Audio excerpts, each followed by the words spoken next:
8 એક પૂર્ણાંક સંખ્યા। સૌથી પહેલા તો એ શીખો કે પૂર્ણાંક સંખ્યાઓ કહેવાય કોને। પૂર્ણાંક સંખ્યામાં 3 બાબતોનો સમાવેશ થાય। ધન સંખ્યાઓ, શૂન્ય અને ઋણ સંખ્યાઓ। આ ત્રણેય સંખ્યાઓને પૂર્ણાંક સંખ્યા કહેવાય।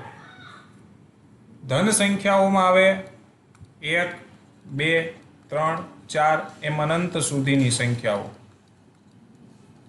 શૂન્ય એ તો આપણને ખબર છે, શૂન્ય એટલે 0। અને ઋણ સંખ્યાઓમાં આવે માઇનસ વાળી સંખ્યાઓ, -1 -2 -3 -4 એમ અનંત સુધીની જે સંખ્યાઓ છે એ ઋણ સંખ્યામાં આવે, બરોબર છે। હવે ધન સંખ્યાઓ જે છે એને બે રીતે લખાય, આવી રીતે લખાય અને આવી રીતે લખાય। સંખ્યાની આગળ તમે પ્લસ લગાડીને લખી શકો ધન સંખ્યાને, અને પ્લસ લગાડ્યા વગર એમને લખવી હોય તોય લખી શકાય, બરોબર। હું 2 લખું કે +2 લખું, બંનેનો મતલબ કેવો થાય? સરખો। બંનેનો મતલબ સરખો થાય, બરોબર। તો આવી જે ધન સંખ્યાઓ છે સાથે શૂન્ય આવી જાય અને ઋણ સંખ્યાઓ છે, આ ત્રણનો જે સમૂહ છે એને કહેવાય પૂર્ણાંક સંખ્યાઓ। કેવી? પૂર્ણાંક સંખ્યાઓ। હું -10 લખું તો એ પૂર્ણાંક સંખ્યા છે કે નથી? છે ને? કેમ કે માઇનસ વાળી બધી સંખ્યાઓ શેમાં આવે? પૂર્ણાંકમાં આવે। ઋણ સંખ્યા કહેવાય ને માઇનસ વાળી। પછી 5 લખું તો પૂર્ણાંક સંખ્યા કહેવાય? કહેવાય ને? પછી 8 ને કેવી સંખ્યા છે? 800 -800 શૂન્ય પૂર્ણાંક। તો માઇનસ વાળી સંખ્યાઓ અને માઇનસ વગરની સંખ્યાઓ બધી જ સંખ્યાઓ પૂર્ણાંક સંખ્યામાં આવે, ખ્યાલ પડ્યો? પણ જે પોઈન્ટ વાળી સંખ્યાઓ છે, જેમ કે 2.8, આ સંખ્યાઓ પૂર્ણાંક સંખ્યા કહેવાય નહીં, આને દશાંશ સંખ્યા કહેવાય। કેવી કહેવાય? દશાંશ સંખ્યા કહેવાય। પછી આવી હોય છેદ અને અંશવાળી સંખ્યાઓ છે, 2/3, આને પણ પૂર્ણાંક કહેવાય નહીં, આને અપૂર્ણાંક કહેવાય। કેવી કહેવાય? અપૂર્ણાંક। ખ્યાલ પડ્યો? બરોબર। તો કોને કહેવાય? તો કે આખે આખી સંખ્યા હોય ને એને પૂર્ણાંક સંખ્યા કહેવાય, આખે આખી। જેમ કે આખા 3, સમજાય? આખા 4, આખા 500, પણ 500.28 હોય તો આને પૂર્ણાંક કહેવાય? ન કહેવાય। બસ આ જ સમજવાનું છે। તો ખબર પડી પૂર્ણાંક કોને કહેવાય, બરોબર। મૂળભૂત જો સંખ્યાઓ જોવા જઈએ તો એક તો પૂર્ણાંક આવે, બીજી દશાંશ આવે અને ત્રીજી અપૂર્ણાંક આવે। 3 પ્રકારની મૂળભૂત સંખ્યાઓ આવે કે જેને જોતા આપણને ઓળખાણ થાય। આખી સંખ્યા હોય જેમ કે -100, તો આ કેવી કહેવાય? પૂર્ણાંક। 2.8 કેવી કહેવાય? દશાંશ।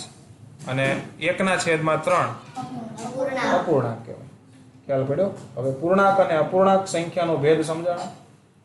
અપૂર્ણાંક, પૂર્ણાંક કોને કહેવાય? દશાંશ કોને કહેવાય? આપણે દશાંશ અને અપૂર્ણાંકની અહીંયા વાત નથી કરવાની, આપણે વાત ખાલી પૂર્ણાંક સંખ્યાઓની કરવાની છે, સમજાય છે? ચાલો, તો પૂર્ણાંક સંખ્યાઓ વિશે તમને ખબર પડી ગઈ કે કોને મારે પૂર્ણાંક સંખ્યા કહેવી। સૌથી પહેલી બાબત છે સરવાળા માટે સંવૃત્તતાનો ગુણધર્મ। પૂર્ણાંક સંખ્યા જે છે એ સરવાળા માટે સંવૃત્તતાનો ગુણધર્મ ધરાવે છે કે નહીં, એ પહેલા સમજવાનું છે। હવે સંવૃત્તતાનો ગુણધર્મ એટલે શું? તો કે સંવૃત્તતાનો ગુણધર્મ નો મતલબ એવો થાય કે કોઈ પણ પૂર્ણાંક સંખ્યાઓના જો હું સરવાળા કરું તો મને મળતો જવાબ પણ પૂર્ણાંક સંખ્યા હોવો જોઈએ. કોઈ પણ સંખ્યાઓ જે છે પૂર્ણાંક સંખ્યા, એ પૂર્ણાંક સંખ્યાના સરવાળા કરું તો મળતો જવાબ મને કેવો મળવો જોઈએ? પૂર્ણાંક સંખ્યા જ મળવો જોઈએ. ન અપૂર્ણાંક મળવો જોઈએ કે ન દશાંશ મળવો જોઈએ. કેવો મળવો જોઈએ? પૂર્ણાંક જ મળવો જોઈએ. તો જ પૂર્ણાંક સંખ્યા જે છે એ સરવાળા માટે સંવૃત્તતાનો ગુણધર્મ ધરાવે છે એવું કહેવાય. તો આપણે કોઈ પણ બે પૂર્ણાંક સંખ્યા લઈ અને એનો સરવાળો કરીએ. જેમ કે 8 + 10. 8 છે એ કેવી કહેવાય? પૂર્ણાંક. 10 બેયનો સરવાળો કરો એ પણ કેવી મળી? મળી. હજી એક એક્ઝામ્પલ લઈ. -4 + 10. -4 + 10. તો -4 છે એ કેવી સંખ્યા કહેવાય? પૂર્ણાંક. 10 છે એ કેવી સંખ્યા કહેવાય? પૂર્ણાંક. હવે બેયનો સરવાળો કરો. હવે તમને ઋણ અને ધન સંખ્યાઓના સરવાળા કરતા 6થા ધોરણમાં શીખવાડ્યા હોય, બરોબર છે? તો એ જે એકવાર અહીં વાત કરી દો. સૌથી પહેલા જોવાનું માઇનસ પ્લસ માઇનસ. આ નિયમ યાદ હોવો જોઈએ. Plus minus minus, minus minus plus minus, minus minus plus અને પ્લસ પ્લસ પ્લસ. આ ખબર હોવી જોઈએ. સૌથી પહેલા શું જોવાનું? આ બંને નિશાનીને જોવાની. માઇનસ પ્લસ માઇનસ એટલે કે આ બંનેનો બાદબાકી કરવાની, એટલે કે તફાવત લેવાનો. શું લેવાનો? તફાવત. આ પહેલું કામ. પહેલું કામ આ કરવાનું કે આ બંને સંખ્યાઓ સાથે મારે શું કરવાનું છે એવો પહેલો પ્રશ્ન તમને થવો જોઈએ. અને એનો જવાબ તમને નિશાની આપશે. કોણ આપશે? નિશાની. જો બંને નિશાનીઓ અલગ અલગ હોય તો તફાવત લેવાનો. શું લેવાનો? તફાવત. તફાવતનો મતલબ થાય મોટી સંખ્યામાંથી નાની સંખ્યા બાદ. મોટી સંખ્યામાંથી નાની સંખ્યા બાદ. આને કહેવાય તફાવત. તો બંને બાજુ નિશાનીઓ અલગ અલગ છે કે સરખી છે? અલગ અલગ છે. તો શું લેવાનું છે? તફાવત. કોનો તફાવત લેશું? કોનો તફાવત લેશું? 4 અને 10 નો. સંખ્યાઓનો તફાવત લેશું. કોનો તફાવત લેશું? સંખ્યાઓનો. તો સંખ્યા કઈ કઈ છે? 10 અને 4. એમાં પણ મોટી સંખ્યામાંથી નાની સંખ્યા બાદ કરવાની. મોટી સંખ્યા કઈ છે? 10 અને નાની 4. તો 10 માંથી પહેલા 4 બાદ કરો. કેટલા આવે? 6. કામ થઈ ગયું. હવે જોવાનું કે કઈ સંખ્યા મોટી સંખ્યા કઈ છે? 10. એની સાથે કઈ નિશાની છે? પ્લસની. તો જવાબને પ્લસની નિશાની લાગે. બરાબર? મોટાની નિશાની લાગે. ખ્યાલ પડ્યો? આ સિસ્ટમથી કામ કરવાનું. આ પહેલો અને આ બીજો. સંખ્યા અને નિશાનીને પહેલા અલગ અલગ જોવાની. પહેલા શું જોવાનું? નિશાની જોવાની. નિશાની અલગ અલગ હોય તો બંને સંખ્યાનો તફાવત લેવાનો.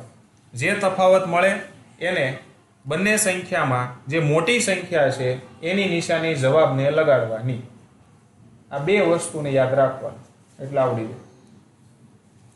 તો આ બંને પૂર્ણાંક સંખ્યાઓનો મેં સરવાળો કર્યો તો મને જવાબ છે કેટલો મળ્યો? 6. તો +6 છે એ પૂર્ણાંક સંખ્યા કહેવાય કે ન કહેવાય?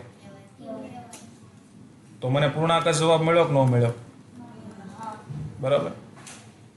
હવે લઈ -5 + -6. આ કેવી સંખ્યા છે? આ પણ કેવી છે? પૂર્ણાંક. હવે બેયનો સરવાળો કરી. હવે જો આવું હોય ને ત્યારે સૌથી પહેલા આ બંને નિશાની જોવાની. કઈ જોવાની? આ બંને નિશાની જોવાની. એમાં જો પ્લસ અને માઇનસ છે તો પ્લસ માઇનસ હોય તો પ્લસ માઇનસનું શું થાય? માઇનસ. તો આ બંને માઇનસનું રૂપ ધારણ કરે છે. તો અહીંયા કેટલા વધ્યા? -5 અને અહીંયા ખાલી કેટલા વધ્યા? 6. આ પહેલું પદ. બરોબર. પછી શું કરવાનું તો કે હવે જો હવે તો આપણી પાસે છે આની જેવું થઈ ગયું ને, બે જ નિશાની છે. જો હવે આ બંને નિશાનીને જોવાની. અહીંયા માઇનસ, અહીંયા માઇનસ, બે બાજુ માઇનસ માઇનસ હોય તો શું થાય? પ્લસ. તો આ બેનો શું કરવાનો? સરવાળો. બંને નિશાનીને જોશો એટલે તમને ખ્યાલ પડશે કે બંને સંખ્યાનો સરવાળો કરવો કે બાદબાકી કરવી, એટલે કે તફાવત લેવો. બંને બાજુ માઇનસની નિશાની છે એટલે આ બંને સંખ્યાનો આપણે સરવાળો કરવો પડશે. તો 5 ને 6 11. અને મોટી સંખ્યાની નિશાની, તો મોટી સંખ્યા કઈ છે? 6. તો 6 ને કઈ નિશાની છે? તો જવાબને માઇનસ લાગે. તો જવાબ કેટલો આવ્યો? -11. તો આ પણ પૂર્ણાંક સંખ્યા, આ પણ પૂર્ણાંક સંખ્યા, જવાબ પણ કેવો આવ્યો? પૂર્ણાંક સંખ્યા. એનો મતલબ શું થયો કે હા, વાત સાચી છે, પૂર્ણાંક સંખ્યા પણ સરવાળા માટે સમવૃત્તતાનો ગુણધર્મ ધરાવે છે. કારણ કે પૂર્ણાંક સંખ્યાઓ સાથે પૂર્ણાંક સંખ્યાઓનો સરવાળો કરવામાં આવે તો જવાબ પણ કેવો આવે છે? પૂર્ણાંક સંખ્યાનો આવે છે. ખ્યાલ પડ્યો? તો વાત સાચી છે અને પૂર્ણાંક સંખ્યા સરવાળા માટે સમવૃત્તતાનો ગુણધર્મ ધરાવે છે. બીજી બાબત, બાદબાકી માટે સમવૃત્તતાનો ગુણધર્મ એટલે તો કે પૂર્ણાંક સંખ્યાઓની જો બાદબાકી કરવામાં આવે તો જવાબ કેવો આવવો જોઈએ? પૂર્ણાંક સંખ્યા આવવી જોઈએ. તો જ પૂર્ણાંક સંખ્યા બાદબાકી માટે સમવૃત્તતાનો ગુણધર્મ ધરાવે છે, નહીંતર ધરાવતી નથી. તો જોઈ ધરાવે છે કે નથી ધરાવતી? બાદબાકી કરીને જોઈ. જો બાદબાકી કરી અને જો બાદબાકીનો જવાબ પણ પૂર્ણાંક સંખ્યા હોય તો પૂર્ણાંક સંખ્યા બાદબાકી માટે સમવૃત્તતાનો ગુણધર્મ ધરાવે છે, નહીંતર ધરાવતી નથી. તો આગળની જ લઈ. 10 - 8. 10 માંથી બાદ કરો. હવે 10 કેવી સંખ્યા? મોટી સંખ્યા કેવી? કયા પ્રકારની સંખ્યા કહેવાય? પછી 8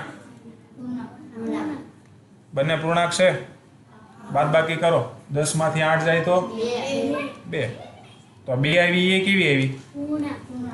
આવી ને પૂર્ણાંક? સાચી પડી વાત.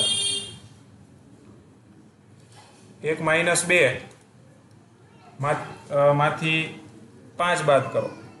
-2 માંથી કેટલા બાદ કરવાના? 5. હવે -2 છે એ કેવી સંખ્યા? પૂર્ણાંક. 5 છે એ પૂર્ણાંક. બંને પૂર્ણાંક છે, બાદબાકી કરો. સૌથી પહેલા શું કરવાનું? નિશાની જોવાની. શું જોવાનું? નિશાની. નિશાની જો બે બાજુ કેવી છે તો આ બંને સંખ્યાનું શું કરવાનો? સરવાળો. આગળ વાત કરીને મેં આ વાત કરીને મેં બંને બાજુ માઇનસ હોય તો સંખ્યાનો શું કરવાનો? સરવાળો. તો બંનેનો સરવાળો કરો તો કેટલો આવશે સરવાળો? 7. અને મોટી સંખ્યા હોય એની નિશાની લેવાની. તો મોટી કઈ છે? 5. તો 5 ને કઈ નિશાની છે? જવાબ કેટલો આવે? -7. તો બંને સંખ્યા પૂર્ણાંક લીધી તો જવાબ પણ કેવો આવ્યો? આવ્યો ને પૂર્ણાંક. -7 પણ કેવી કહેવાય? પૂર્ણાંક સંખ્યા કહેવાય. હજી એક લઈ. -2 - -3. આવું હોય ત્યારે સૌથી પહેલા કઈ નિશાનીને જોવાની? અંદરની. આ બંને કેવી છે? માઇનસ. તો માઇનસ માઇનસ પ્લસ નીચે લખવાનું. પછી આ બે ઉડી ગયું, વધ્યું કેટલું? અહીંયા -2 વધ્યા ને અહીંયા 3 વધ્યા. વધ્યા ને? હવે શું જોવાનું? નિશાની. બે નિશાની કેવી છે? અલગ અલગ. તો પ્લસ માઇનસ માઇનસ એટલે આ બંનેનો શું લેવાનો? તફાવત. બેનો શું લેવાનું? તફાવત. તો બેનો તફાવત એટલે તફાવતનો મતલબ શું થાય? મોટી સંખ્યામાંથી નાની સંખ્યા બાદ. તો મોટી કઈ છે? 3 માંથી નાની બાદ કરો જવાબ કેટલો આવે? 1. અને મોટી સંખ્યાની નિશાની, મોટી સંખ્યા કઈ છે? તો એની નિશાની કઈ આવે? પ્લસ 1 આવ્યો. તો આ કર્યું તો જવાબ કેટલો આવ્યો? પ્લસ 1 આવ્યો ને. તો પ્લસ 1 પણ કેવી સંખ્યા કહેવાય? પૂર્ણાંક. તો ભાઈ મેં જોયું અને મને દેખાણું કે ભાઈ પૂર્ણાંક સંખ્યાઓમાંથી પૂર્ણાંક સંખ્યાઓ બાદ કરવામાં આવે છે તો મને જવાબ પૂર્ણાંક સંખ્યાઓમાં જ મળે છે. એનો મતલબ કે પૂર્ણાંક સંખ્યા જે છે એ બાદબાકી માટે સમૃદ્ધતાનો ગુણધર્મ ધરાવે છે. સમજણા બંને કન્સેપ્ટ? પરફેક્ટ. સમૃદ્ધતાનો ગુણધર્મ કોને કહેવાય? ચાલો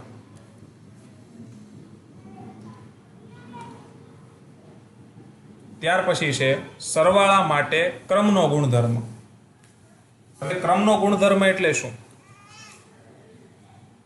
તો કે કોઈ પણ બે સંખ્યાઓ હું લઉં છું, પૂર્ણાંક સંખ્યા 8 પ્લસ 10, કેટલો જવાબ આવે?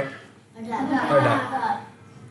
હવે એવી જ રીતે આ 8 ને પાછળ લઈ લઉં અને 10 ને આગળ લઈ લઉં તો એ જવાબ કેટલો આવે? 18. તો જો અહીંયા જે ક્રમ હતો પેલા સંખ્યાનો, એ ક્રમને મેં ઉલટો કર્યો તો જવાબમાં કોઈ પરિવર્તન આવ્યું? નહીં. એનો મતલબ કે પૂર્ણાંક સંખ્યા સરવાળા માટે ક્રમનો ગુણધર્મ ધરાવે છે. હું 8 પ્લસ 10 કરું કે 10 પ્લસ 8 કરું, જવાબમાં કોઈ ફેર પડતો નથી. એટલે ક્રમમાં અદલા બદલી કરવાથી જવાબમાં ફેર પડતો નથી. -8 પ્લસ -2, સૌથી પહેલા કઈ નિશાનીને જોવાની? પ્લસ ને માઇનસની. અંદરની ને? કઈ જોવાની? અંદરની ને જોઈ. તો આ બે શેમાં પરિવર્તિત થઈ જશે? માઇનસમાં. Plus minus minus. હવે આ બે નીકળી ગયું. ઉપરથી 2 ઉતારો, અહીંથી -8 ઉતારો. હવે શું કરશું? 8 ને 2 નું માઇનસ માઇનસ પ્લસ. તો સંખ્યાઓનો શું કરવાનો? સંખ્યાઓનો શું કરો? માઇનસ માઇનસ પ્લસ આવ્યો એટલે સરવાળો. સરવાળો કરો, કેટલો આવે? 10. અને હવે કેમ માઇનસની નિશાની? મોટાની નિશાની હોય એટલે. તો -8 પ્લસ -2 કર્યા. હવે આ બેનો ક્રમ ઉલટાવી નાખું. -2 પ્લસ -8. હવે જોઈ શું થાય છે? પેલા કઈ નિશાનીને જોવાની? વચ્ચે. આ બેનું પરિવર્તન થઈને શું થઈ જશે? માઇનસ. આ બે નીકળી ગયું. હવે જો 8 અને -2. હવે શું થશે? કોનો સરવાળો? તો 8 અને 2 નો સરવાળો કેટલો થાય? 10. અને મોટાની તો આવશે માઇનસ. તો -10. તો જો મેં અહીંયા ક્રમ ઉલટાવ્યો તો જવાબમાં કોઈ ફેરફાર થયો? જવાબ બંને કેવો આવ્યો? સરખો. એનો મતલબ કે સરવાળા માટે પૂર્ણાંક સંખ્યામાં જો ક્રમ ફેરફાર કરવામાં આવે તો જવાબમાં કોઈ પરિવર્તન આવતું નથી. માટે પૂર્ણાંક સંખ્યા સરવાળા માટે ક્રમનો ગુણધર્મ ધરાવે છે. ક્રમમાં પરિવર્તન થવાથી કોઈ જવાબમાં પરિવર્તન થાય નહીં. સરવાળા માટે જૂથનો ગુણધર્મ. જૂથનો ગુણધર્મ એટલે શું? તો કે જ્યારે ઘણી બધી પૂર્ણાંક સંખ્યાઓનો સરવાળો કરવાનો આવે, 2 કરતાં વધારે. જેમ કે જુઓ અહીંયા કેટલી છે? 3 છે. કેટલી છે? કેટલી છે? 3 છે. તો 3 સંખ્યાઓ કેવી છે? પેલા એ જુઓ. કેવી છે 3? પૂર્ણાંક સંખ્યા છે.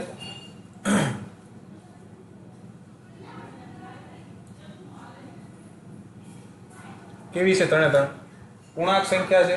હવે 3 નો મારે સરવાળો કરવો છે તો આવી રીતે થાય. -3 પ્લસ -2 પ્લસ -5 આવી રીતે લખવું પડે. ત્રણેયનો સરવાળો કરવો હોય તો બરોબર. તો આમાં તો પેલા ઈ થાય ને કે ભાઈ પેલા કોનો સરવાળો કરવો? આ બેયનો કરવો, આ બેયનો કરવો, કે આનો નાનો કરવો કે આનો નાનો કરવો, કોનો કરવો? આવું થાય ને પહેલા પ્રશ્ન. તો આનો અને આનો સરવાળો પહેલા કરો, બરોબર? પહેલા -3 પ્લસ -2 નો સરવાળો કરો, પછી જે જવાબ આવે એનો સરવાળો -5 સાથે કરો, બરોબર છે? તો આપણે કરીએ, ચાલો. આ સંખ્યા છે આપણી -3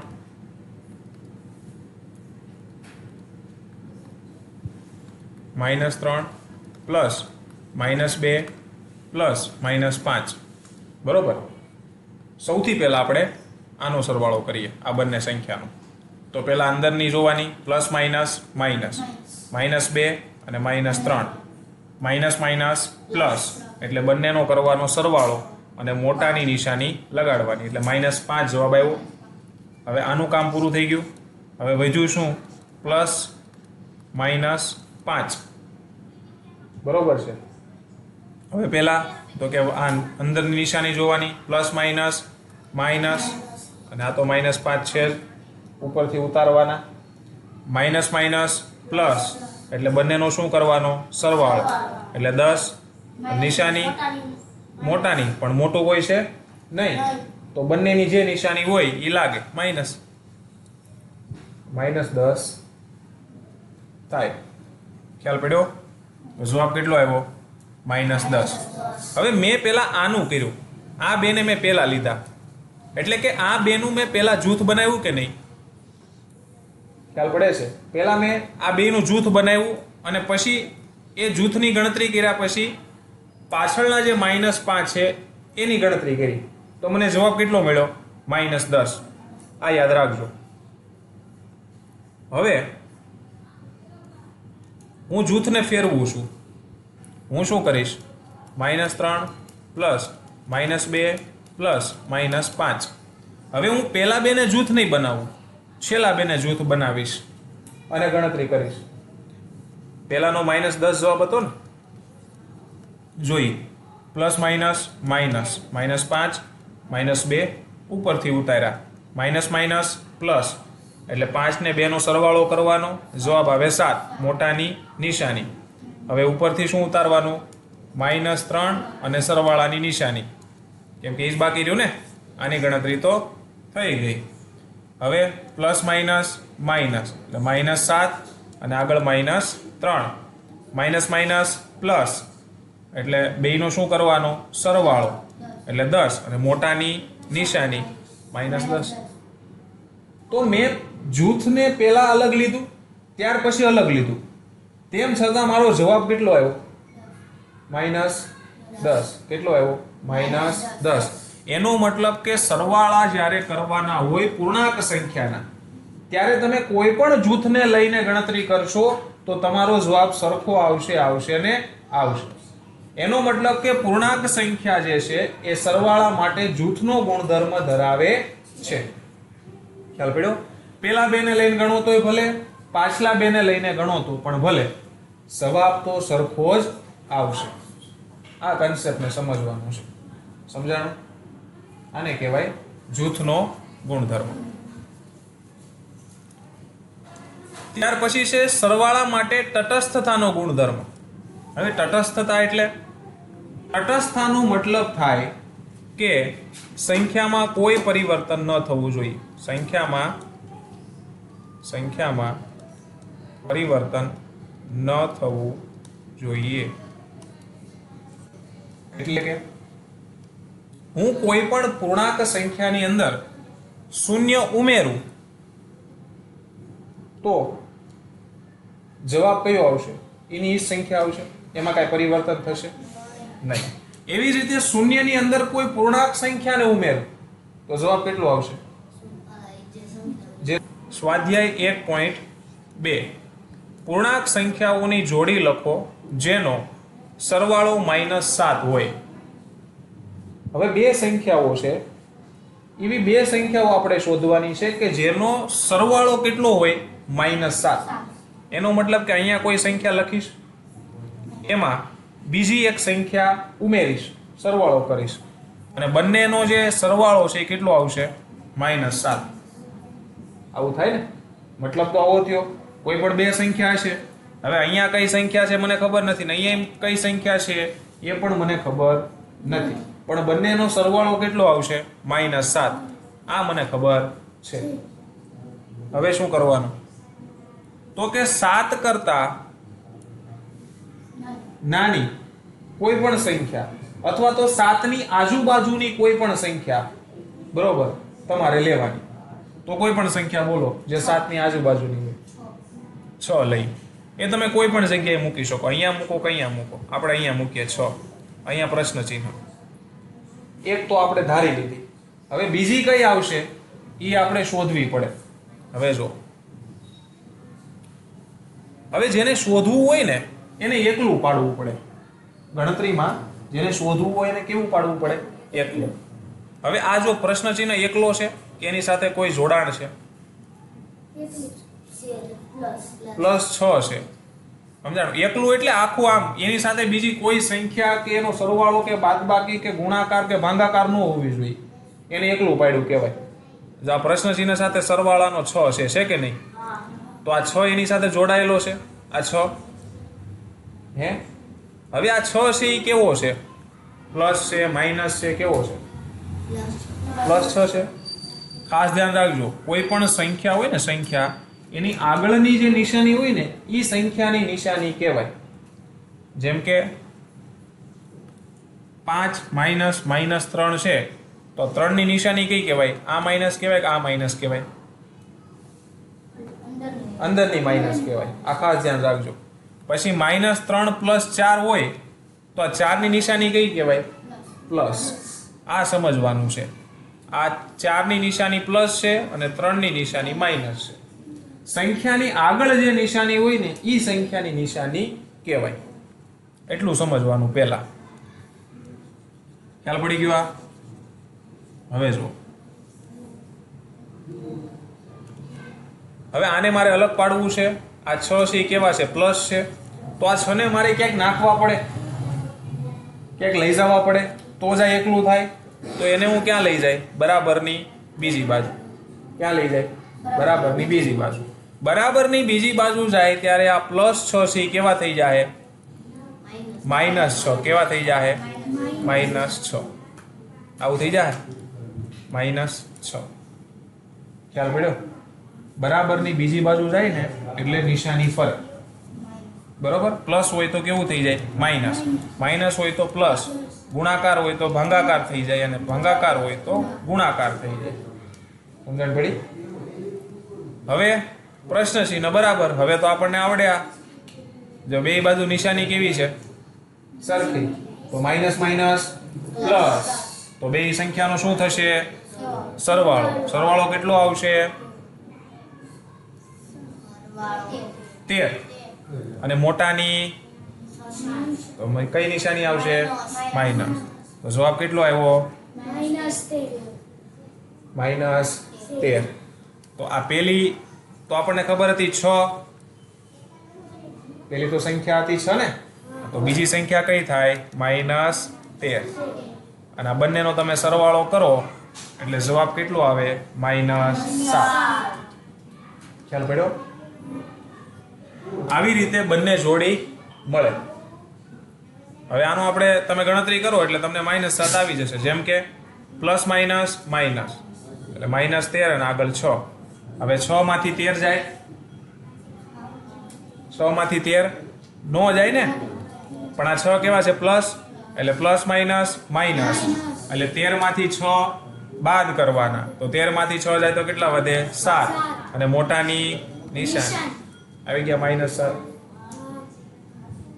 આવી રીતે બંને જોડી મળે ખ્યાલ પડ્યો કોઈ વિચારવાનું નથી કોઈ પણ એક આજુબાજુની સંખ્યા ધારી લેવાની અને એના આધારે બીજી સંખ્યા ગોતવાની આવડી જાય ચાલો બીજો દાખલા નંબર બી પૂર્ણાંક સંખ્યાઓની જોડી લખો કે જેનો તફાવત -10 હોય એટલે બે સંખ્યાઓ કે જેનો તફાવત એટલે કે બેની બાદબાકી કરો એટલે -10 જવાબ આવે તો એક સંખ્યા અહીંયા આવશે વચ્ચે માઇનસ એક સંખ્યા અહીંયા આવશે બેયની તમે બાદબાકી કરો એટલે -10 આવવા જોઈએ. આવો મતલબ થાય. હવે કોઈ પણ સંખ્યા ધારી લ્યો -10 ની આસપાસની. 7 -7 -7 લઈ. એ કોઈ પણ જગ્યાએ તમે મૂકી શકો. અહીંયા મૂકો તોય ભલે ને અહીંયા મૂકો તોય ભલે. હવે આ તો આપણે ધારી લીધી, આ આપણે શોધવી પડે, બરોબર. તો અહીંયા પ્રશ્ન ચિહ્ન. હવે પ્રશ્ન ચિહ્નની જગ્યા ઉપરની સંખ્યા શોધવી છે, માટે એને મારે અલગ કરવી પડે, કેમ કે આ એની સાથે જોડાણમાં છે કે નહીં?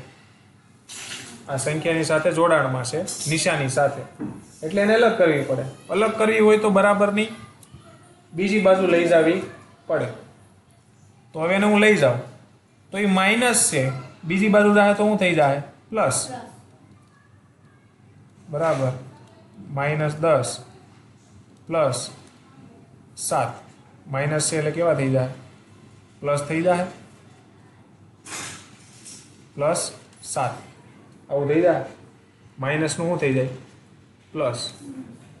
હવે જો નિશાની છે ને કોઈ પણ સંખ્યાની નિશાની કોની કહેવાય? જેની આગળ લાગે એની નિશાની હોય. તો આ જે માઇનસ છે એ -7 ની નિશાની છે કે આ પ્રશ્ન ચિહ્ન છે એની નિશાની છે? પ્રશ્ન ચિહ્ન છે એની છે. ચાલો પડ્યો. -7 ની આ માઇનસ નથી એટલે એની સાથે રાખવાની.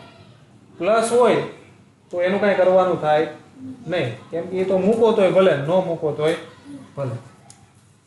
હવે માઇનસ પ્રશ્ન ચિહ્ન બરાબર. હવે આ બેનું કરો plus minus minus. Plus minus શું થાય? માઇનસ થાય. એટલે આ બેનો શું કરવાનો? સંખ્યાનો બાદબાકી, એટલે કે તફાવત. મોટી સંખ્યામાંથી નાની સંખ્યા બાદ કરો, જવાબ કેટલો આવે? 3. હવે શું કરવાનું? તો કે મોટી સંખ્યાની નિશાની તો આવશે માઇનસ. ખ્યાલ પડ્યો? હવે જો અહીંયા પ્રશ્ન ચિહ્ન માઇનસ છે અને અહીં સંખ્યાએ માઇનસ છે. તો જ્યારે અહીંયા પણ માઇનસ હોય, અહીંયા પણ માઇનસ હોય, ત્યારે સામે સામેના માઇનસ ઉડી જાય. શું થઈ જાય? સામે સામેના માઇનસ ઉડી જાય. તો વધ્યું હું? પ્રશ્ન ચિહ્ન બરાબર 3. તો પ્રશ્ન ચિહ્નની જગ્યાએ કેટલા આવશે? 3. હવે જો -7 -3 બરાબર કેટલા લેવાના? -10 લેવાના કહે છે ને. તો આવી જાય. જુઓ માઇનસ માઇનસ પ્લસ, બેયનો સરવાળો કરવાનો, સંખ્યાનો કેટલો આવે? 10 અને મોટાની નિશાની આવી ગયો. ચાલ પડ્યો. આવી રીતે ગણતરી કરવાની. આ વસ્તુનું ધ્યાન રાખવાનું. અહીંયા માઇનસ છે ને એ અહીં સાથે લેતું લેવું પડે. શું કામ? કારણ કે નિશાની જે છે, સંખ્યાની નિશાની કઈ હોય? એની આગળ જે નિશાની હોય ને એ સંખ્યાની નિશાની કહેવાય, પાછળની કહેવાય નહીં. આ માઇનસ આ 7 છે, 7 એની નિશાની કઈ કહેવાય? આ કહેવાય કે આ કહેવાય? આગળની કહેવાય ને. પાછળની એની કહેવાય નહીં. પાછળની નિશાની છે એ કોની કહેવાય? 3 ની કહેવાય. સમજણ પડી? એટલે આ પ્રશ્ન ચિહ્નની સાથે માઇનસની નિશાની ચાલ્યા કરે છે. આવડી જાય. તો કે પૂર્ણાંક સંખ્યાઓની જોડી લખો કે જેનો સરવાળો શૂન્ય થઈ જાય. સરવાળો શૂન્ય થવો જોઈએ. તો કહે છે શું? તો કે અહીંયા પણ કોઈ સંખ્યા હોય જેમાં કોઈ બીજી સંખ્યા ઉમેરું તો બરાબર શું આવે? 0 આવવો જોઈએ. શું આવવો જોઈએ? 0. આવું ક્યારે થાય ખબર? પૂર્ણાંક સંખ્યાઓમાં આવું ક્યારે થાય કે બંને સંખ્યાનો સરવાળો 0 આવે? તો કે જ્યારે બંને બાજુ સમાન સંખ્યા હોય. જેમ કે હું બંને બાજુ 4 લઉં. બંને બાજુ કેટલા લઉં? 4 લઉં. અને બેમાંથી કોઈ પણ એક સંખ્યા ઋણ હોવી જોઈએ. બંને બાજુ સરખી હોવી જોઈએ અને બેમાંથી કોઈ પણ એક સંખ્યા ઋણ હોવી જોઈએ. હું આને બનાવું ઋણ. ત્યારે જ બંને પૂર્ણાંક સંખ્યાનો સરવાળો શૂન્ય આવે, નહીતર આવે નહીં.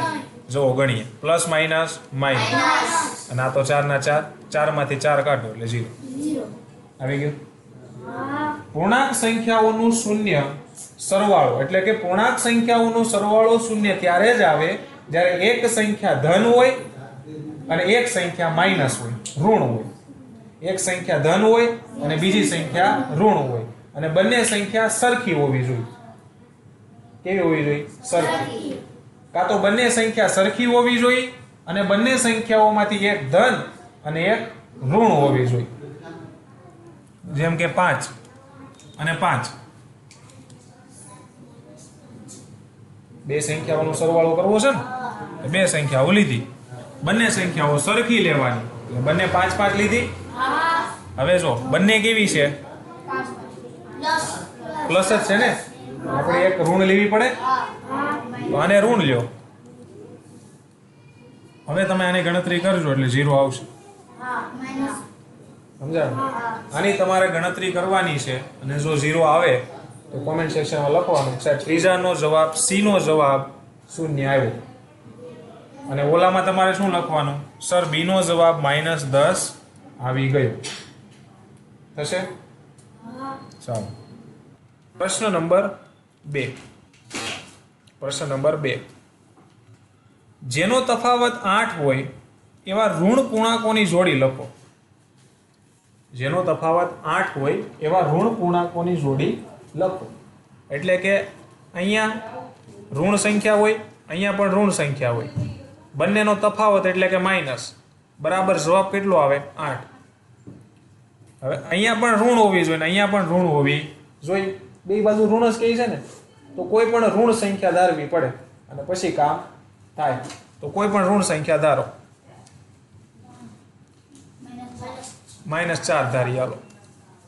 અને અહીંયા પ્રશ્ન ચિહ્ન. હવે પ્રશ્ન ચિહ્નને મારે એકલું કરવું પડે. પ્રશ્ન ચિહ્નને એકલું કરો. હવે જો પ્રશ્ન ચિહ્નને એકલું કરવું હોય તો આને મારે આમ જવા દેવી પડે બીજી બાજુ. હે? અને આ પ્રશ્ન ચિહ્ન છે એની નિશાની જે આ માઇનસ છે ને એની સાથે એની હારે રાખવાની હો. હવે 8 છે, -4 ઓલી બાજુ જાય તો +4. માઇનસ પ્રશ્ન ચિહ્ન બરાબર 8 ને 4 12. 8 ને 4 12. માઇનસ પ્રશ્ન ચિહ્ન બરાબર 12. હવે જો મેં તમને કેમ કીધું હતું કે પ્રશ્ન ચિહ્નની આગળ માઇનસ હોય અને સંખ્યાની આગળ માઇનસ હોય તો બે ઉડી જાય, એવું મેં કીધું હતું. અહીંયા જુઓ અહીંયા માઇનસ છે પણ અહીંયા માઇનસ નથી, તો કે આ પ્રશ્ન ચિહ્નનું માઇનસ છે ને આ સંખ્યાને લાગે, એટલે પ્રશ્ન ચિહ્ન બરાબર -12 જવાબ આવે. કેટલો આવે? -12. આ કન્સેપ્ટને સમજજો. જો બે બાજુ માઇનસ હોત તો ઉડાડી નાખત, પણ પ્રશ્ન ચિહ્નની આગળ માઇનસ હોય તો એ કોને લાગે? સંખ્યાને લાગે. એટલે પ્રશ્ન ચિહ્ન બરાબર જવાબ કેટલો આવ્યો? -12. એટલે -4 અને -12 આ બેનો તમે તફાવત લ્યો તો તમને જવાબ કેટલો મળી જાય? 8 મળી જાય. કેટલો મળે? 8 મળે. બરાબર? તમારી રીતે આની ગણતરી કરી અને જોઈજો 8 આવે છે કે નહીં. આવી જાય, આવડી જાય. ચાલો બીજો સવાલ બી. જેનો સરવાળો -5 હોય એવા ઋણ પૂર્ણાંક અને ધન પૂર્ણાંક લખો. સરવાળો કેટલો થવો જોઈએ? -5. હવે એક સંખ્યા અહીંયા છે, એ સંખ્યાનો બીજી સંખ્યા સાથે સરવાળો કરો, જવાબ આવવો જોઈએ -5. આવો મતલબ થાય ને. બે સંખ્યાઓ લેવાની, બે સંખ્યાનો સરવાળો કરવાનો, સરવાળો થવો જોઈએ -5. પણ અહીંયા જુઓ કન્ડિશન છે, એક સંખ્યા ઋણ પૂર્ણાંક અને બીજી સંખ્યા ધન પૂર્ણાંક હોવી જોઈએ. બરોબર? કાં તો આ ઋણ અને આ ધન, કાં તો આ ધન ને કાં તો આ ઋણ, બે સંખ્યા હોવી જોઈએ અને એ બેનો સરવાળો પાછો કેટલો થવો જોઈએ? -5. હવે જ્યારે આવું કીધું હોય કે ધન હોય અને ઋણ હોય, બંનેનો સરવાળો કરવાનો થાય અને મળતો જવાબ જો ઋણ હોય, આ ઋણ છે કે નહીં? મળતો જવાબ કેવો મળે છે? ઋણ મળે છે. જ્યારે આવું હોય ને ત્યારે સૌથી પહેલા કેવી સંખ્યા ધારવાની? ઋણ સંખ્યા પહેલા ધારવાની. કેવી સંખ્યા? ઋણ સંખ્યા પહેલા ધારવાની, ધનને ધારવાની નહીં. તો કોઈ પણ ઋણ સંખ્યા બોલો. -2. હવે અત્યાર સુધી હું અહીંયા લખતો તો હવે અહીંયા લખું છું. રેડી? હવે જો આ પ્રશ્ન ચિહ્ન કેવું કહેવાય? પ્લસ કહેવાય ને. આ પ્રશ્ન ચિહ્ન તો પ્લસ જ હશે ને. એની આગળ જો નિશાની નથી કોઈ તો કઈ ગણવાની? પ્લસ. આ પ્લસ પ્રશ્ન ચિહ્ન છે, પ્લસ. હવે જો આપણે અત્યાર સુધી શું કરતા તો કે અંદરની નિશાનીની પહેલા ગણતરી કરતા કે નહીં? આ નિશાનીની કરવી પડે ને. પ્લસ માઇનસ માઇનસ એટલે -2 બરાબર -5. આ કરવું પડે હો. આ ધ્યાન રાખવાનું. કેમ કે અહીંયા જો બે નિશાની છે ભેગી, બે નિશાની છે ને, તો એ બેયની એક બનાવવી પડે કે ન બનાવવી પડે? જો આ માઇનસને તમે આ બાજુ લેત ને તો એક જ નિશાની વધત, પણ જ્યારે તમે અહીંયા લ્યો છો ને બે નિશાની એક સાથે આવી રીતે કાઉન્સ વચ્ચે હોય ને બે નિશાની વાળી દો ને, એટલે પહેલા આ બે નિશાનીની એક નિશાની બનાવી નાખવાની, પછી આગળ વધવાનું. હવે તો સિમ્પલ થઈ ગયું. પ્રશ્ન ચિહ્નને એકલું પાડો. એકલું પાડવું હોય તો આને ક્યાં લઈ જવાનું? આ બાજુ. માઇનસનું શું થઈ જાય? પ્લસ. પ્લસ 2 થઈ જાય. પ્રશ્ન ચિહ્ન બરાબર પ્લસ માઇનસ માઇનસ, એટલે બંને સંખ્યાનો શું લેવાનો? તફાવત. 5 માંથી 2 જાય કેટલા વધે? 3. કેટલા વધે? 3. અને મોટાની નિશાની, મોટાની નિશાની તો એ -3 આવ્યો, -3 આવ્યો. અને અહીંયા તમને જો શું કીધું છે, અહીંયા તમને ધન અને ઋણ કીધું છે, બરોબર. પણ આપણને બંને સંખ્યા કેવી મળી? માઇનસ મળી. કેવી મળી? માઇનસ મળી. એ એટલે મળી કેમ કે આપણે ખાલી એક જ વસ્તુ પકડી. શું? તો કે ઋણ ધારવાની. કેવી ધારવાની? ઋણ ધારવાની. ઋણ ધારવાની, પરંતુ જવાબની જે સંખ્યા છે ને એની કરતા નાની ધારવાની. કેવી ધારવાની? નાની. ઋણ જ ધારવાની, પણ જવાબની સંખ્યા કરતા નાની ધારવાની. આ કન્સેપ્ટ સમજો. હવે જવાબની સંખ્યા છે -5. હવે -5 કરતા નાની સંખ્યાઓ કઈ કહેવાય? -6, -7, -8, -9. કેમ કે ઋણ સંખ્યાની અંદર સંખ્યા જેમ નાની એમ મોટી, અને સંખ્યા જેમ મોટી એમ નાની. એટલે -5 કરતા નાની સંખ્યાઓ કઈ આવે? તો કે એની પછીની -6, -7, -8. આપણે એવી ધારવી પડે. આપણે કઈ ધારીને બેઠા? -2. તો -2 એ 5 કરતા મોટી કહેવાય કે નાની કહેવાય? મોટી કહેવાય ને, કેમ કે જેમ સંખ્યા નાની એમ મોટી. ચાલો, સમજાણું? તો અહીંયા એક સંખ્યા છે પ્લસ બીજી સંખ્યા છે, અને બરાબર બંનેનો સરવાળો -5 થાય છે. ધારવાની કઈ પહેલા? ઋણ. ક્યારે?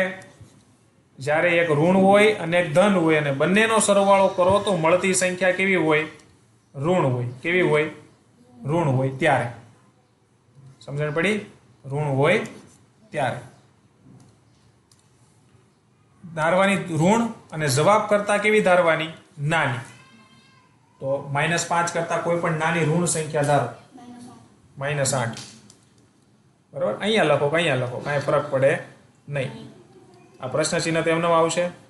જો અહીંયા બે નિશાની ભેગી થઈ એટલે પ્લસ માઇનસ. માઇનસ કેટલા? 8. બરાબર. -5. પ્રશ્ન ચિહ્નને એકલું કરવાનું, અને આ બાજુ લઈ જાઓ એટલે કેવા થઈ જાય? +8. પ્રશ્ન ચિહ્ન બરાબર પ્લસ માઇનસ, એટલે 8 અને 5 નો તફાવત લેવાનો. એટલે 8 માંથી 5 જાય તો 3, અને મોટાની નિશાની. તો પ્રશ્ન ચિહ્ન બરાબર કેટલા મળ્યા? +3 મળી ગયા. તો 3 પ્લસ -8 કરો ને એટલે જવાબમાં કેટલા મળે? -5 મળે. કેટલા મળે? -5 મળે. આ તમે ઘરેથી ગણતરી કરજો એટલે -5 આવી જાય. જો આવી ગઈ ને એક ધન અને એક ઋણ, એક ધન ને એક ઋણ મળી ગઈ કે નહીં? એટલે એક વસ્તુ હજી એકવાર બોલું છું, જ્યારે ઋણ અને ધન આવી બે અલગ અલગ જોતી હોય અને બંનેનો સરવાળો કરો અને જો જવાબ તમારે ઋણ જોતો હોય તો પેલા ઋણ સંખ્યા ધારવાની, અને એ પણ કેવી? તો કે જવાબ કરતા નાની ધારવાની. એટલે જવાબ આવી જાય તરત. આવડી જાય? ચાલો. સી, જેનો તફાવત -3 હોય એવા ઋણ અને ધન પૂર્ણાંક લખો. જો અહીંયા એવું જ છે, એક સંખ્યા ધન હોવી જોઈએ, બીજી સંખ્યા ઋણ હોવી જોઈએ, અને બંનેનો શું લેવાનો? તફાવત. તફાવત એટલે બાદબાકી. જવાબ કેટલો આવવો જોઈએ? -3. હવે જ્યારે એક સંખ્યા ઋણ હોય અને એક સંખ્યા ધન હોય, એક સંખ્યા ઋણ હોય અને બીજી સંખ્યા ધન હોય અને બંનેનો તમને તફાવત પૂછ્યો હોય અને તફાવત કર્યા પછી જો જવાબ ઋણમાં આવતો હોય તો પહેલા કઈ સંખ્યા ધારવાની? પહેલા કેવી સંખ્યા ધારવાની? ઋણ સંખ્યા ધારવાની. કેવી?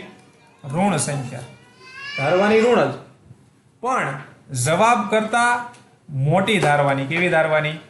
જવાબ કરતા મોટી ધારવાની. હજી સમજજો, જ્યારે એક સંખ્યા ઋણ હોય અને એક સંખ્યા ધન હોય અને બંનેનો તફાવત લેવાનું કે અને મળતો જવાબ પણ કેવો આવે? ઋણ આવે, ત્યારે સંખ્યા ઋણ ધારવાની અને જવાબ કરતા કેવી ધારવાની? મોટી. હવે જવાબ કેટલો આવે છે આપણે? -3. -3 કરતા મોટી સંખ્યાઓ કઈ કઈ આવે? -2 અને -1. બે જ ઋણ કહેવાય ને? શૂન્ય ઋણમાં આવે? એક ઋણમાં આવે? બે ઋણમાં આવે? નહીં. તો આપણી પાસે બે જ ઓપ્શન છે, કાં તો -1 ધારો કાં તો -2 ધારો. એની આગળ આપણે ધારી શકીએ નહીં, કેમ કે મોટી કીધી છે, પણ મોટી પણ કેવી? ઋણ કીધી છે. એટલે આપણી પાસે બે જ ઓપ્શન છે, -1 અને -2. કોઈ પણ ધારો આપણે -2 થી કરીએ. અહીંયા મૂકો કે અહીંયા મૂકો? હવે આ વખતે અહીંયા મૂકીએ અને અહીંયા પ્રશ્ન ચિહ્ન. હવે પ્રશ્ન ચિહ્નની આગળ જો માઇનસની નિશાની છે એટલે એ અહીંયા સાથે રાખવાની. ખ્યાલ પડ્યો? હવે પ્રશ્ન ચિહ્નને શોધવું હોય તો એને એકલું કરવું પડે. તો -2 ને ક્યાં જવા દેવાના? આ બાજુ. તો -3 -2 ઓલી બાજુ જાય તો કેવા થઈ જાય? +2. માઇનસ પ્રશ્ન ચિહ્ન બરાબર, plus minus minus, plus minus minus, એટલે તફાવત લેવાનો. 3 માંથી 2 જાય તો 1 અને મોટાની નિશાની તો માઇનસ આવ્યો. -1 આવ્યો ને જવાબ. પણ આપણે મેં તમને કીધું હતું અહીંયા પ્રશ્ન ચિહ્નની આગળ પણ માઇનસ હોય ને અહીંયા પણ માઇનસ હોય તો બંને ઉડી જાય. તો પ્રશ્ન ચિહ્ન બરાબર કેટલો આવ્યો જવાબ? 1. આવી ગયો ધન. તો -2 માંથી તમે ધન 1 બાદ કરો તો જવાબ -3 મળે. ખ્યાલ પડ્યો? આ તમે ગણતરી કરી લો, જવાબ આવી જાય તમારો. અને બીજું તમારે એક કામ કરવાનું છે, અહીંયા આપણે -2 ધાર્યા, ત્યાં હવે -1 ધારીને ગણતરી કરજો તોય આવી જાય. ખ્યાલ પડ્યો? કેમ કે બે જ સંભાવનાઓ આપણી પાસે રહેતી હતી. તો આવડી જાય 3 કન્સેપ્ટ સમજાઈ ગયા 3 માં? ચાલો ત્યાર પછીનો પ્રશ્ન.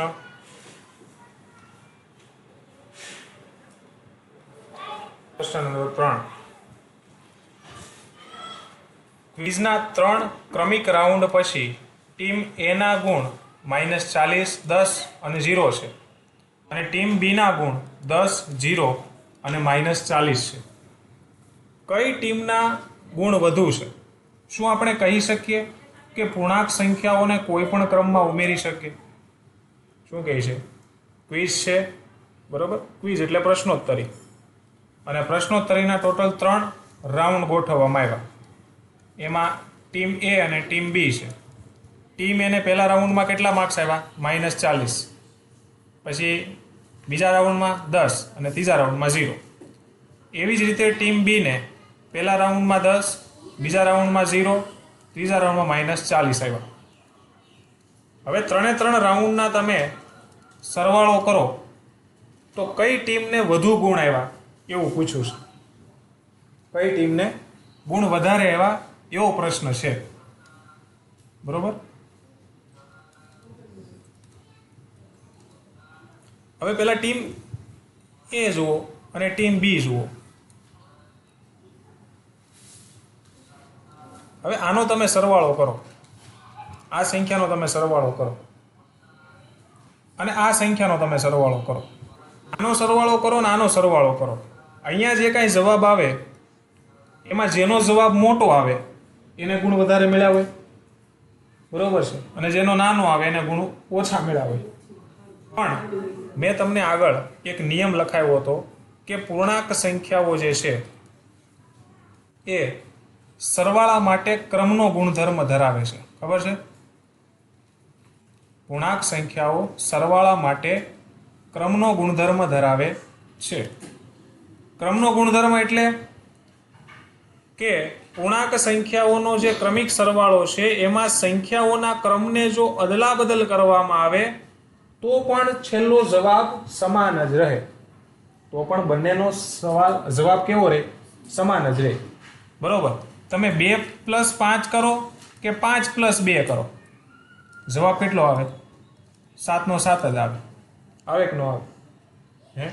હવે જો અહીંયા -40 છે, અહીંયા -40 છે તો અહીંયા -40 છે, અહીંયા 10 છે તો આની 10 છે, અહીંયા 0 છે ને આની 0 છે.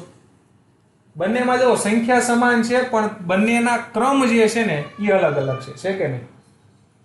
તો જેટલો સરવાળો આનો કરીશ એટલો સરવાળો આનો નહીં આવે.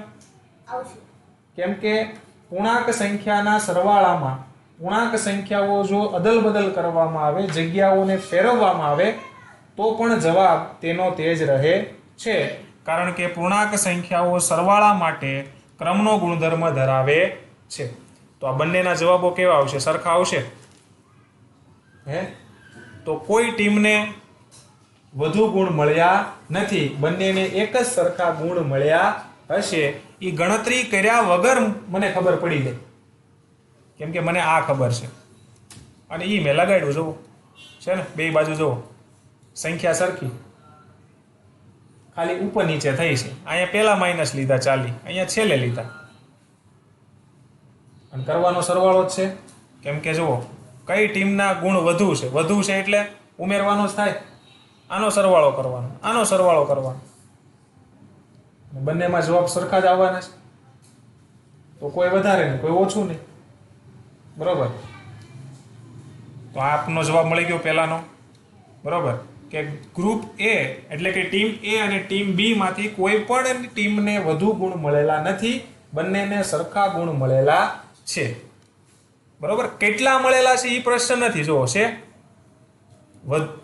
કઈ ટીમના ગુણ વધુ છે એવું પૂછ્યું, કેટલા ગુણ વધુ છે એ પૂછ્યું નથી. એટલે મારે અહીંયા જવાબ ગણવાનો થાય નહીં, ખાલી ટીમ પૂછી. એ તો સંખ્યા જોઈને મને ખબર પડી ગઈ કે ટીમ એ આવશે કે બી આવશે, ખ્યાલ પડી ગયો.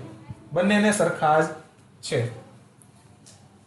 પછી શું પૂછ્યું છે? બીજો સવાલ તો કે શું આપણે કહી શકીએ કે પૂર્ણાંક સંખ્યાઓને કોઈ પણ ક્રમમાં ઉમેરી શકાય? પૂર્ણાંક સંખ્યાઓને કોઈ પણ ક્રમમાં ઉમેરી શકાય? હે?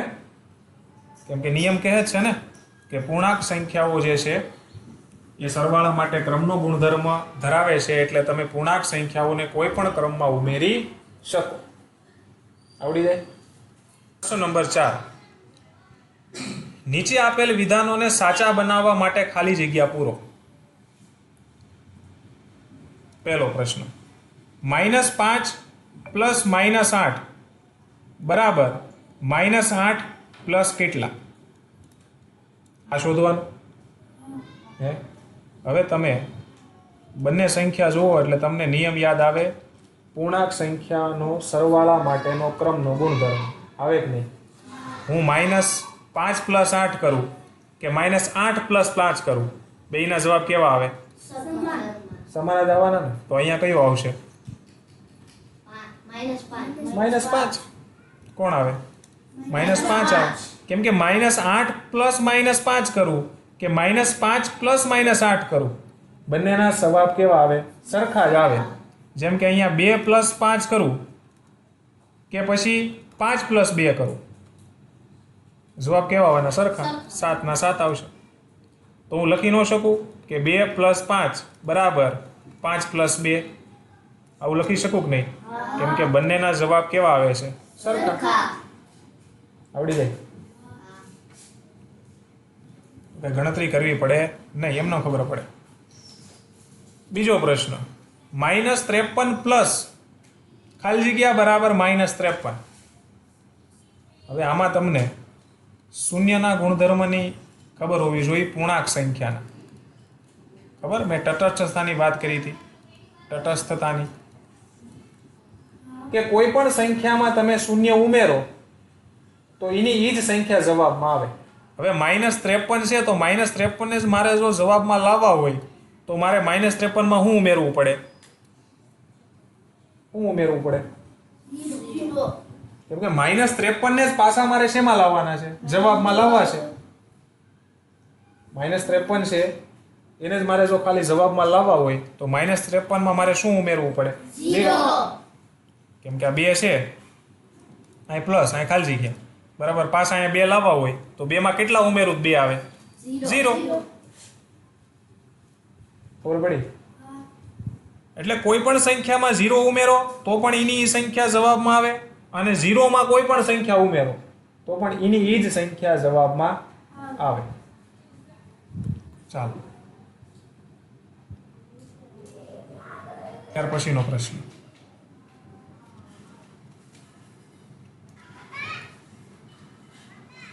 સત્તર પ્લસ ખાલી જગ્યા બરાબર 0. હવે 17 માં કેટલા ઉમેરું તો જવાબ 0 આવે? તો શું આવશે? -17. હંમેશા યાદ રાખવાનું, કોઈ પણ ધન સંખ્યા હોય ને એમાં તમારે ઋણ સંખ્યા ઈની ઈ જ આંકડો ઈનો ઈ, પણ બનાવવાની કેવી? ઋણ. ઉમેરો ને એટલે શૂન્ય આવે. કેટલા આવે? શૂન્ય આવે. 8 હોય 8, તો 8 માં કેટલા ઉમેરું તો શૂન્ય આવે? -8. પછી 5 હોય તો કેટલા ઉમેરું તો? -5. હવે -5 હોય અને એમાં કેટલા ઉમેરું તો 0 આવે? 5. સમજાઈ ગયું? આ યાદ રાખો એટલે આવડી જાય. અને તમે પછી આનો કરો, તમે ઘરે બેસીને શૂન્ય જ આવશે. આપણે તો ઘણા બધા દાખલા કર્યા. ચાલો, ત્યાર પછીનો પ્રશ્ન. કૌંસમાં 13 પ્લસ -12 પ્લસ ખાલી જગ્યા બરાબર બરાબર 13 પ્લસ કૌંસમાં -12 પ્લસ -7. આવું છે કે નહીં? હવે પહેલા તો કામ શું કરવાનું ખબર?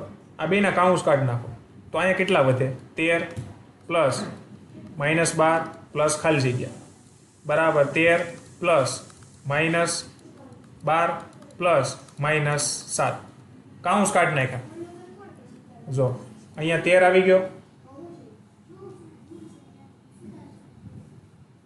અહીં 13 આવી ગયો, અહીંયા 13 છે. જુઓ, -12 છે, અહીંયા -12 છે, તો અહીંયા -7 છે, તો અહીંયા કોણ હોય? -7 જ હોય ને.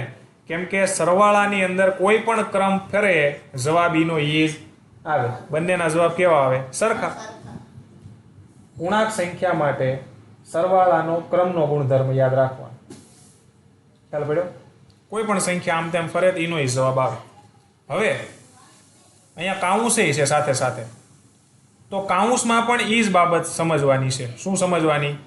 તો કે કાઉન્સમાં પણ, કાઉન્સ એટલે અહીંયા જૂથનો ગુણધર્મ દર્શાવે. કોનો ગુણધર્મ? જૂથનો.